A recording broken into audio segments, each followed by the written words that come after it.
High views, feeling very very happy అండి. కొద్ది రోజుల క్రితం మన భారతదేశానికి సంబంధించి జీడిపి ఎంత, తర్వాత ఆయా స్టేట్స్ సంబంధించి ఏ స్టేట్ ఎంత ఆదాయంలో ఉన్నారు, వీళ్ళ కాంట్రిబ్యూషన్ దేశానికి ఎంత అని చూస్తున్నప్పుడు గణేష్ గోల్డ్ తాకట్టులో ఉన్న బంగారాన్ని విడిపించి కొనబడును. సంప్రదించండి 9966651144. టాప్ 10లోనో టాప్ 5 కాదు కానీ టాప్ 6 or 7లో ఏపీ కూడా ఉందన్నమాట. అప్పుడు నాకు అనిపించింది తెలంగాణ ఉందంటే హైదరాబాద్ ఉంది, దీనికి ఏపీకి ఏముందిరా బాబు అనిపించింది. ఇప్పుడు నాకు అనిపిస్తుంది మనకు కనిపించట్లా. ఆంధ్రప్రదేశ్లో బోల్డెని కంపెనీలు ఉన్నాయి. అండ్ ఆంధ్రప్రదేశ్ వచ్చేసి గుడ్ల విషయంలో కానీ, చేపల విషయంలో కానీ, అగ్రికల్చర్ విషయంలో కానీ, ప్యాడీ విషయంలో కానీ బ్రహ్మాండమైనటువంటి పొజిషన్లో ఉందండి. ఈ జగన్మోహన్ రెడ్డి వల్ల మనం అనవసరంగా మొత్తం డిస్టర్బ్ అయిపోయాం. కానీ ఓ రేంజ్ అనమాట.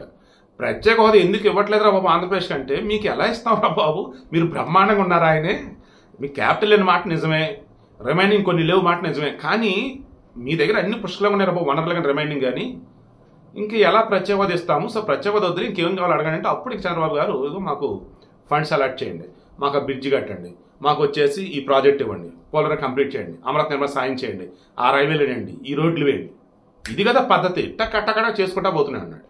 ఇవన్నీ చూసినటువంటి ఇక ఇండస్ట్రియలిస్టులు ఎస్ మనం ఏపీలో పెట్టుబడులు పెడదాం రెడీ అయ్యారు. ఆల్రెడీ బీపీసీఎల్ వాళ్ళు 70,000 కోట్లతో ప్రాజెక్టు, తర్వాత ఎన్టీపీసీ కూడా ఎక్స్టెన్షన్ ఏదో ఉంది, ఆ తర్వాత ఇప్పుడు వచ్చేసి టీసీఎస్ వచ్చేసి వైజాగ్లో కంపెనీ పెట్టబోతా ఉన్నారు, 10,000 మందికి ఉపాధి, సాఫ్ట్వేర్ కంపెనీ. నెక్స్ట్ ఆంధ్రప్రదేశ్లో 20 చోట్ల తాజ్ గ్రూప్ వాళ్ళవి హోటల్స్ రాబోతా ఉన్నాయి. నెక్స్ట్ వీళ్ళకి సంబంధించి సోలార్ అండ్ విండ్ ఎనర్జీకి సంబంధించి దాదాపు అరౌండ్ 60,000 కోట్లు దాదాపు పెట్టుబడులు పెట్టబోతా ఉన్నారు. 60,000 కోట్లు అండి ఏపీలో పెట్టుబడులు టాటా ప్రాజెక్ట్స్ నుంచి. నెక్స్ట్ రిలయన్స్ వాళ్ళు వచ్చేసి ఏకంగా 40,000 కోట్లతో 400 లేదన్నప్పుడు 4 బయోగ్యాస్ ప్లాంట్లు, ఐ థింక్ చాలా పెద్ద బయోగ్యాస్ ప్లాంట్లు పెట్టబోతా ఉన్నారు. రిలయన్స్ ఎనర్జీ వాళ్ళు, టాటా ప్లాంట్స్ వాళ్ళు, and Tata consultant service TCS వాళ్ళు, బీపీసీలో చెప్పుకుంటూ పోతే ఈరోజు అది మొన్న అనకాపల్లి దగ్గర ఆర్సెలర్ మిట్టల్ 1,20,000 కోట్లతో ఏషియాలోనే one of the best steel plant రాబోతా ఉంది.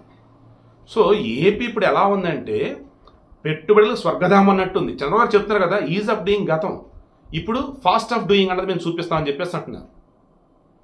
So I'm feeling very very happy అండి. అమరావతికి ఆల్రెడీ ప్రపంచ బ్యాంకు, ఏషియన్ డెవలప్మెంట్ బ్యాంకు, కేంద్ర ప్రభుత్వం 3 కొలాబరేట్ అయిపోయి 15,000 కోట్ల రూపాయలు గ్రాంట్గా పోతున్నారు. ఏపీ మరలా తిరిగి రూపాయి ఇచ్చే అవసరం లేదు, మొత్తం కేంద్రం చూసుకునేది.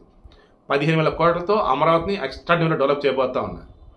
ఆల్రెడీ సెంట్రల్ గవర్నమెంట్ ఇన్స్టిట్యూషన్స్ రాబోతూ ఉన్నాయి, అన్ని వర్క్స్ నడుస్తూనే ఉన్నాయి. అండ్ రోడ్లు, రైల్వే లైన్లు, తర్వాత పోర్టులు, ఎయిర్పోర్ట్లు, అండ్ ఇప్పుడు వచ్చేసి ప్రైవేట్ కంపెనీలు, పబ్లిక్ ప్రైవేట్ పార్ట్నర్షిప్ పీపీపీ మోడల్లో వచ్చేసి ఇంకా చాలా ప్రాజెక్ట్స్ ఉన్నాయి.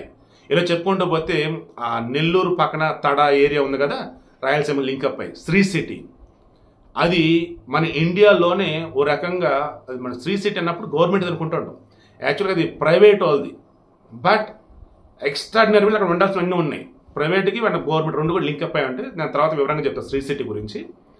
అక్కడ బోల్డెన్ కంపెనీలు ఉన్నాయి, మీకు తెలుసా. ఏపీకి సంబంధించి ఎవ్రీ ఇయర్ 40,000 కోట్ల ఆదాయం పైచులు దాని నుంచే వస్తుంది. దాదాపు 4 లక్షల కోట్లు పైన వచ్చేసి అక్కడ ప్రొడక్షన్ జరుగుతూ ఉంటుంది అనమాట. ఇలా చెప్పుకుంటే చాలా ఉన్నాయండి, మనకు తెలియట్లేదు అంతే.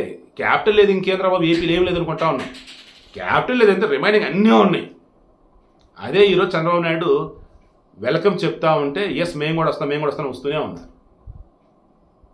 ఇక ఏం చెప్పాలో నాకు తెలియట్లేదు, నాకైతే చాలా హ్యాపీగా ఉంది. ఏపీలో పెట్టుబడులు పెడతాం క్యూ కడతా ఉన్నారు. ఒకప్పుడు జగన్మోహన్ రెడ్డిని చూసి భయపడి వెళ్ళిపోయారు పెట్టుబడులు పెట్టాలంటే. ఆల్రెడీ ఉన్నోళ్ళు కూడా ఎక్స్టెండ్ చేయకుండా వద్దురాబాబు ఇట్టంటూ ఉన్నాడు ఏంటర్ ఇక్కడ అని చెప్పేసి వెళ్ళిపోయారు. బట్ ఈరోజు ఇక జగన్మోహన్ రెడ్డి లైఫ్లో రావడానికి ఫిక్స్ అయిపోయారు, ఎందుకంటే జనానికి అర్థమైపోయింది.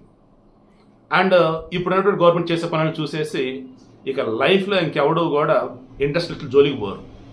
సో ఫైనల్ కన్క్లూజన్, ఆంధ్రప్రదేశ్ ఈరోజు ఏ రేంజ్లో డెవలప్ కాబోతుందంటే నా భూతో నా భవిష్యత్తు అన్నట్టు అండ్ పెట్టుబడి విషయానికి చూసుకుంటూ ఉంటే ఏపీ వాళ్ళు ఎక్కడన్నా ప్రపంచంలో కూడా ఒకవేళ వెళ్ళి వలసలకు వెళ్ళి ఉన్నా వాళ్ళంతా తిరిగి వచ్చేలాగా ఉంది ఈరోజు పొజిషన్. అండ్ ఏపీ జనానితో పెట్టుబడులతో పరిశ్రమలతో కలకలలాడబోతుందని నాకైతే అనిపిస్తూ ఉంది.